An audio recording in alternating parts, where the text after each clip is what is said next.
हम सबका सौभाग्य है। ऐसे भगवान श्री सीताराम जी सरकार के चरणों को साष्टांग दंडवत प्रणाम करते हैं।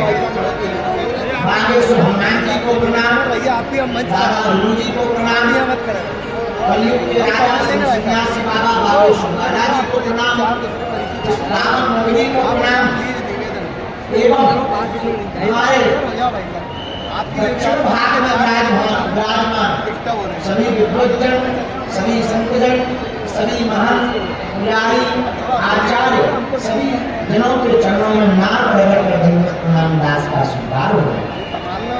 साथ ही तीनों पंडालों में शुरू से लेकर लास्ट तक उधर रोड तक जो जहाँ खड़े हैं, कुछ लोग ऊपर चढ़े हैं, कुछ लोग अंदर आने के लिए बॉडीगार्डों से लड़े हैं,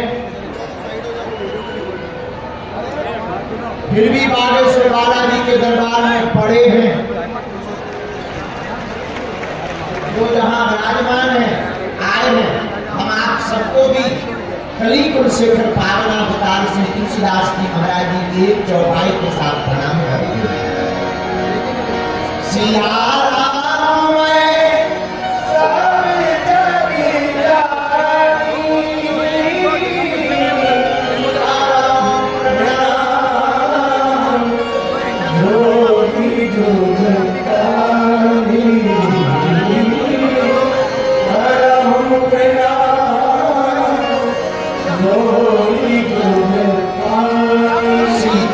सीताराम सीताराम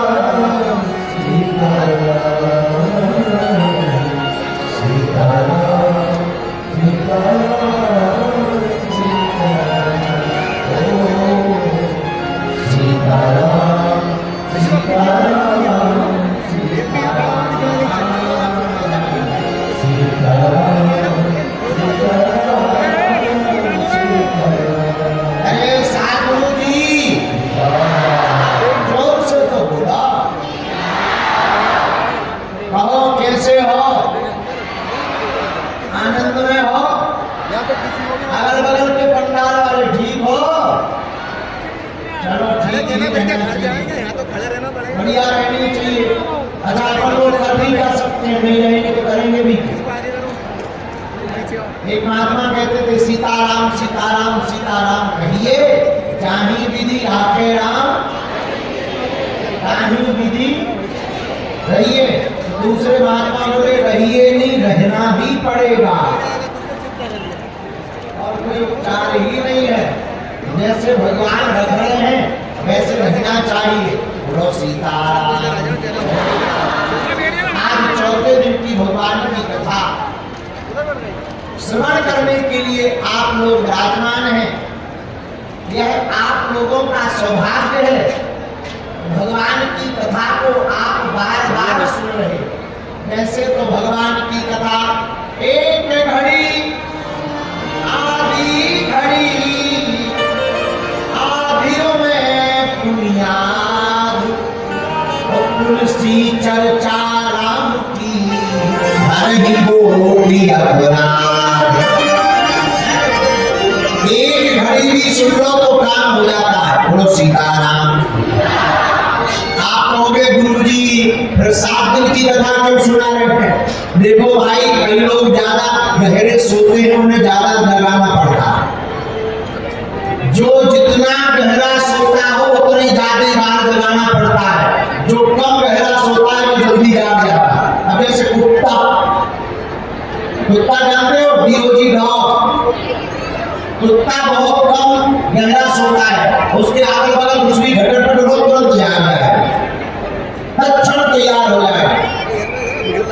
लेकिन हम ये बात शास्त्रीय भी कह रहे, हमारे शास्त्र कहते हैं श्वान निद्रा बतो ध्यानम। हमारी निद्रा श्वान की तरह होनी चाहिए, ध्यान बगला की तरह होना चाहिए। श्वान निद्रा बतो ध्यानम, या जो जितना ज्यादा गहरा सोता है उतनी ही ज्यादा बार जगाने पर उसका मन भगवान के चरणों में लगता है।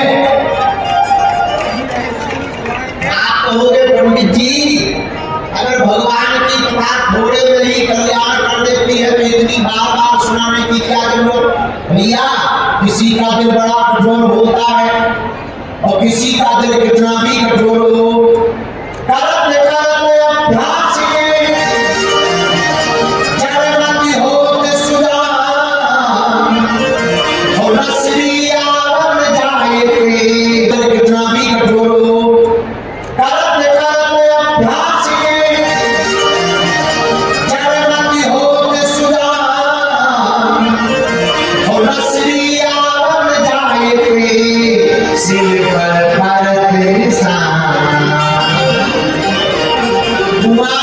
किनारे पर लगे हुए पत्थर की पाट पर बार बार रस्सी से जल खींचने पर उस कुएं के किनारे पर पड़े हुए पत्थर में भी वह रस्सी का रज्जू का निशान बन जाता है। जब पत्थर की पाट पर रस्सी का निशान बन जाता है, बार बार अभ्यास से उसी प्रकार बार बार कथा सुनने से हमारा मन भी भगवान का बन जाता है। इसलिए बार बार भगवान की कथा को सुनना क्या करना चाहिए? बोलिए बोलिए बोलिए बोलिए। भगवान की कथा को सुनना चाहिए, पर सावधान होकर। कैसे सुनना चाहिए? सावधान होकर भगवान की कथा को सुनना चाहिए। हमारे एक संत हमको कहते थे, पंडित जी प्रथमेनार्जितं विद्याम् द्वितीयमर्जितं धनम् तृतीयमर्जितं पुण्यम् चतुर्थी किं करिष्यति। जिस व्यक्ति ने प्रथम अवस्था में विद्या को ग्रहण नहीं किया, दूसरी अवस्था में द्वितीयमर्जितं धनम्, धर्म में रहकर के धन को नहीं कमाया, तृतीयमर्जितं पुण्यम, बोले भैया जिसने अपनी तीनों अवस्थाओं में पुण्य को नहीं कमाया, चतुर्थी किं करिष्यति, फिर वह चौथी अवस्था में कुछ भी नहीं कर सकता। और फिर पछताए का हुई जब चिड़िया चुग गई। बाद में पछताने से कुछ होने वाला नहीं है। इसलिए समय को व्यर्थ नहीं गवाना चाहिए। एक संत कहते हैं, जब तक रहेगी जिंदगी फुर्सत ना मिलेगी काम से, कुछ वक्त ऐसा निकालो प्रेम करो सीधा से। भैया हमको समय तो कभी मिला नहीं, समय भी नहीं मिला। दुनिया वालों के पास अपने काम है। अच्छा एक और काम की एक और आदत, जितने काम आज निपटा लो हम लोग सोचते हैं आज ज्यादा निपटा लेंगे, कल थोड़ा कम रहेंगे तो कल और ज्यादा आ जाए। आज इतना कर लेंगे तो कल कम हो जाएंगे, ऐसा आज तक नहीं। कल इतना आज कर लो, कल भी उतना ही आ जाना है। इसलिए ये तय है कि काम तो जिंदगी भर लगा रहना है। मेरे पागल मेरे प्रिय एक काम और करना, संसार का काम भी करते रहना, तब संसार में लगाए रखना, मन को भगवान के चरणों में लगाए रखना। बोलो सीताराम, जोर से बोलो और जोर से बोलो। लेकिन एक बात, तुलसी पूरब पाठ के हरि चर्चा सुभाए, जैसे जड़ के रोग से। भैया पूर्व जन्म मतलब पूर्व पाप मतलब किए गए समय में कोई पाप आपने कर दिया हो, पाप इतने खतरनाक होते हैं कि पूछो ही मत। वो कथा में बैठने नहीं देते हैं। कथा में कई लोग आते जाते हैं, रुकते नहीं।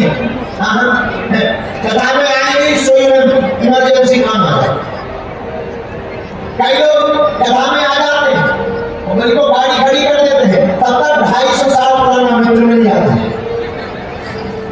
और जहां उसके साथ चाय की चुस्की ली, गुटखा तंबाकू बीड़ी पान मिर्चा की भाई, जब लोग कथा की जय बोल गई, फिर पछताते हैं, अरे भैया कथा निकल गई, कथा सुन ली होती बढ़िया रहता। और फिर पछताए का हुई जब चिड़िया चुग गई। इसलिए भैया जिंदगी भर रहना, जिंदगी भर तुम काम में मस्त रहोगे, पर इंदौर के पागलों एक बात तुम हमारी गांठ बांध लो, 7 दिन का मौका तुम्हें भगवान ने दिया है, इन 7 दिनों को गोविंद के चरणों में लगा दो। तो दोनों हाथ उठाते कि नहीं? अच्छा, दोनों हाथ क्यों उठाते? जो डूबता है वो पानी में दोनों हाथ ऊपर कर लेता, हम डूब रहे हैं हमें बचा लो, बचाने वाला दोनों बाहें पकड़ करके बाहर ले आता है। उसी प्रकार हम लोग भी भव सागर में डूब रहे हैं, और जब दोनों हाथ उठाकर जयकारा लगाते हैं तो भगवान भी दौड़ करके बाहें पकड़कर भव सागर से पार कर देते हैं। बोलो सीताराम, जोर से बोलो। इसलिए आज का सूत्र कथा का ध्यान करो। आज का सूत्र है, सुख धन से प्राप्त नहीं होगा, सुख तो आपको भगवान के भजन से प्राप्त होगा। किससे प्राप्त होगा? बोलिए बोलिए। भगवान के। अच्छा महाराज उल्टी बात है मत बोलो, भजन से सुख मिलता है क्या? हाँ भैया मिलता है, मिलता है, हाँ मिलता है। आप कोई प्रमाण बताओ। हाँ तो सुनो, आपके पास मकान ना हो, वो बेहतरीन बड़ा मकान बना लो, और मकान बेहतरीन बन जाए, बढ़िया बेहतरीन तुम गद्दा ले आओ, 3-4 लाख रुपए का, 2-2.5 लाख रुपए का बेड ले आओ, लेकिन नींद न आए, तो बताओ क्या वो महंगा बिस्तर किसी काम का है? बोलिए। अच्छा, आप 5 स्टार होटल में जाकर के बढ़िया चाउमीन, डोसा और क्या क्या चलता, मंचूरियन, इडली और हाँ वो पिज्जा, तो ये बड़ी बड़ी में से ले आओ सब, ये सटके लंबी लंबी दोनों सटके, ये सब लेकर आओ, भूख मंगा लो, भूख महंगे व्यंजन मंगा लो। भैया 56 भोग सामने रखा हो, लेकिन अगर भूख ना हो तो क्या 56 भोग किसी काम का है? बोलो हाँ जी ना जी, जोर से बोलिए। अच्छा भैया बिस्तर महंगा हो पर नींद ना हो तो क्या तुम्हारा बिस्तर किसी काम का है? मकान हो पर मकान का मालिक ना हो, क्या मकान किसी काम का है? नहीं है। उसी प्रकार भैया तुम्हें जीवन में सब साधन हो पर भजन ना हो, शांति ना हो, सुख ना हो, तो यह जीवन भी किसी काम का नहीं है। इससे मेरे कार्य तय हो गया। एक बात याद रख लो, आज की कथा में एक बात तुम नोट कर लो भैया, सुख की प्राप्ति साधनों से नहीं, सुख की प्राप्ति तो भगवान के भजन से होती है। किससे होती है? बोलिए बोलिए बोलिए। महात्मा लोग 2 रुपया जेब में नहीं रहते फिर भी मुस्कुराते रहते, और जिनके करोड़ों हो गए वे टेंशन में है। हमारा चेहरा है इंदौर का चंगीला मूसा खेती का, इतना धनवान, इतना धनवान, 9 पीढ़ियां बैठे बैठे खाए। उसने अपने मुनीम से पूछा, मुनीम बताओ अपने पास कितनी संपत्ति है? मुनीम ने कहा, हुजूर अपने पास इतनी संपत्ति है कि आपकी 9 पीढ़ियां कोई काम ना करें, बैठ करके पड़ी पड़ी भोजन पाएंगी, इतनी संपत्ति है। इतना सुनते ही सेठ जी बीमार पड़ गए। 1 साल 1.5 साल में पतले पड़ गए, कमजोर पड़ गए, बीमार पड़ गए, दवाई करवाई, डॉक्टर ने कहा इनको कोई चिंता सता रही। पूछा, हुजूर चिंता क्या है? बोले हमें चिंता ये है कि 9 पीढ़ियां तो बैठे बैठे खा लेगी, पर 10वीं का क्या होगा? बताइए। हमें बड़ी हंसी आई। बोले गुरुजी आप हंस के और हमरा ठटली के भरे, जरूरी थोड़ी है कि 9 पीढ़ियां कमाई चलेंगी, बीच में ही रुक जाएंगी तो क्या कर लोगे? बोले उपाय क्या? हमने कहा भैया कल की लोग चिंता नहीं करते, जो बीत गया उसमें सोचते नहीं, महात्मा तो आज जो है उसी में आनंद लेकर के जीते हैं। बोलो सीताराम, जोर से बोलो। आज की कथा का सूत्र नोट कर लो, सुख इससे प्राप्त नहीं होता। किससे प्राप्त होता है? भगवान के भजन से। किससे? एक आदमी ने भगवान विष्णु की तपस्या की। किसकी तपस्या की? किनकी? भगवान विष्णु की। भगवान विष्णु प्रसन्न है, वरदान मांगो। महाराज आप ही दे दो। नहीं मांगो मांगो। भगवान विष्णु ने कहा कि मांगो। बोला नहीं महाराज, जैसी हमारी तपस्या हो वैसा आशीर्वाद दे दो। भगवान विष्णु ने एक थैला उठाया, लो जो तुम्हें चाहिए निकाल लो। दिखने में छोटा है पर तुम्हें पृथ्वी पर तुम अपने घर जाओगे विराट रूप में मिलेगा। उसने मकान निकाल लिया, मकान की चिट्ठी निकाल ली, गाड़ी की चिट्ठी निकाल ली, संपत्ति की चिट्ठी निकाल ली, पूरा थैला खाली कर दिया। आदमी यही है खतरनाक, इतना ही दे दो, उसका कभी मन भरता ही नहीं है। जब पूरा थैला खाली कर दिया, वापस जाने लगा तो भगवान विष्णु ने लक्ष्मी जी से पूछा, जरा देखो थैला में कोई चिट्ठी रह गई कि सब ले गया चंगीलाल? लक्ष्मी जी ने देखा, बोले महाराज सब ले गया, बस एक चिट्ठी छोड़ गया। विष्णु भगवान बोले कौन सी? कोने में पड़ी हुई थी थैला में, उस चिट्ठी में लिखा था शांति। भगवान विष्णु बोले 1.5-2 साल बाद फिर से लौट के आने वाला है। तो सच में उसे मकान तो मिल गया, गाड़ी तो मिल गई, पर शांति नहीं थी। उसे लगा पूरी जिंदगी बेकार हो गई। यही हम तुमको कहना चाहते, अनीति से धन कमाकर पाप करके आप अमीर तो बन सकते हो पर सुखी नहीं हो सकते हो। सुखी रहने का सर्वोत्तम उपाय धन नहीं, भगवान का भजन है। इसका भजन है, बोलिए, अरे जोर से तो बोला। किसका भजन? भगवान का भजन। लेकिन आज के जमाने में आदमी अपने दुख से दुखी नहीं है, पड़ोसी का सुख देख करके दुखी है। आदमी अपने दुख से दुखी नहीं है, पड़ोसी की बंगला क्यों आ गया, पड़ोसी की गाड़ी क्यों आ गई, पड़ोसी के ऐसा क्यों हो गया। अरे भाई उसके ऐसा हो गया, तुम करो तुम्हारे हो जाएगा। बोलो जय बजरंगबली। दूसरों में काय को दिमाग लगा रहे, अपनी एनर्जी खत्म कर रहे। लेकिन नहीं, आदमी तो पड़ोसी का ही देखता रहता है, ये तो नंबर 2 का काम करता है, फिर भी बताओ कितना बढ़ रहा। एक बार हमने कथा सुनाई भी थी, आज भी हम बता देते हैं। एक बार एक आदमी है, ब्रह्मा जी की तपस्या, ब्रह्मा जी प्रकट है, वरदान मांगो महाराज, हम जो चाहें हमें वो मिले, ऐसा वरदान। ब्रह्मा जी बोले सुनो, ऐसा वरदान दे तो देते हैं पर एक शर्त है। बोले क्या? बोले जो तुम मांगोगे वो तो तुम्हें मिलेगा पर तुम्हारे पड़ोसी को डबल मिलेगा। इसने कहा भाग में गया, मैं मिल जाए तुम्हें, पर अब हमें वरदान तथास्तु। ब्रह्मा जी ने कहा तथास्तु।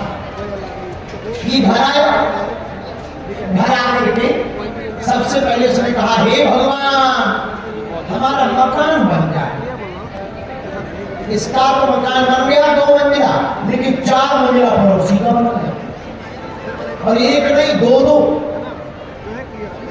अब ये बाहर निकला, इसने कहा अरे हमारा तो 2 ही मंजिल है, इसके तो पड़ोसी के 2-2 हैं। क्योंकि ब्रह्मा जी ने कहा था जो तुम मांगोगे पड़ोसी को डबल मिलेगा। अब उसने कहा हे भगवान हमारी एक कार आ जाए, बेहतरीन कार, इसको तो एक कार मिली, पड़ोसी को 2-2।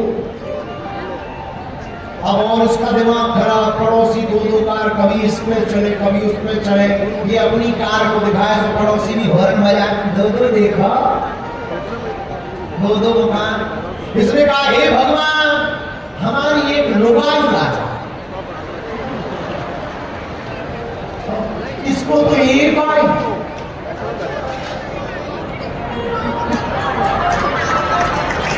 पड़ोसी को 2-2। और ये अपनी पत्नी को लेके छत पे खड़ा हुआ, पड़ोसी दोनों लेके खड़ा हुआ, एक लेफ्ट में एक राइट में, चाय पी करके इशारा करे इधर देखा। अब इसको भागी चले, बताओ तपस्या हमने की, वरदान हमने मांगा, मजे पड़ोसी है।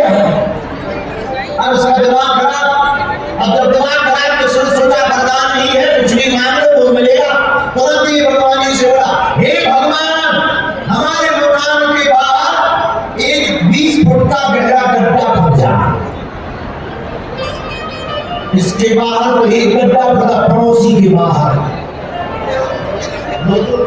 तो बोला, हे भगवान हमारी एक आंखी फूट जाए। भैया इसकी तो एक ही गई, पड़ोसी की तो दो ही तब गई। इसने कहा भाग गया, अपन तो एक से काम चला लेंगे। सामने वाला का तो बिल्कुल जीरो ही हो गया। पड़ोसी से मिलने गया, राम राम। अब बेचारा करे कौन है भैया, एक चाटा मार बहुत ले लो मुझे। दो दो गाड़ी, दो दो बंगला, दो दो लुगाई। वही में खड़े खड़े बोला, हे ब्रह्मा जी हमारी एक टांग और टूट जाए। इसकी तो एक टूटी पड़ोसी बिल्कुल ही अपन को हो। अब इसे और मजा आया, बैसाखी लेके घूमे कहो मुझे। अब इसने कहा, हे ब्रह्मा जी हमें बहुत आनंद आ रहा। हे ब्रह्मा जी जो गड्ढा हमारे घर के बाहर 20 फुट का खुदा है, हम उसमें गिर जाए 50% हम मर जाए। हम 50 मरेंगे तो पड़ोसी पूरे ही। ब्रह्मा जी तुरंत प्रकट गए, बोले वरदान कैंसर। ये बोला क्यों? अरे बोले बाहर इसके लिए वरदान दिया तो तुमकी पड़ोसी की देर ही कर डालो। बेचारे की तुमने दुर्दशा करवा दी, शर्म नहीं आती है। बोले महाराज अब क्षमा मांगते हैं, क्या बताएं तपस्या हमने करी, मनी ले रहा था, हमने इसको मजा सिखा दिया। उस दिन से ब्रह्मा जी ने वरदान देना ही बंद कर दिया। बाद में पता लगा वो आदमी भी इंदौर का था।